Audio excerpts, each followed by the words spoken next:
Hi friends, உங்களுடைய ஒரு ஸ்பெஷலான டேயில் ஸ்பெஷலானவங்க கிட்ட இருந்து ஒரு அமேசிங்கான கிஃப்ட் கிடைச்சா உங்களுடைய ஃபீலிங் எப்படி இருக்கும்? அந்த மாதிரி ஒரு தருணத்தில் தாங்க என்ன கொண்டு போய் விட்டுட்டாங்க.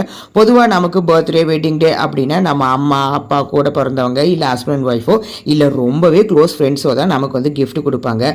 நான் கொஞ்சம் கூட எதிர்பார்க்கலங்க இவங்க கிட்ட இருந்து இந்த மாதிரியான ஒரு மறக்க முடியாத கிஃப்ட் கிடைக்கும்னு. இது வரைக்கும் நான் மற்றவங்களுக்கு பல விஷயங்கள் செஞ்சுருக்கேன். ஆனால் அவங்கெல்லாம் ஒரு நேரத்தில் என் முதுகில் குத்தும்போது எனக்கு ரொம்பவே கஷ்டமாக இருக்கும்.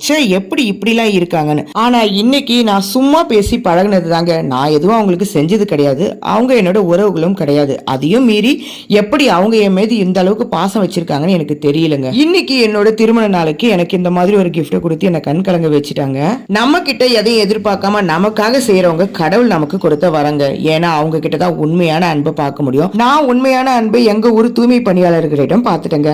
உண்மையான அன்பும் அக்கறையும் காட்டுறவங்க கடவுளுக்கும் மேலங்க.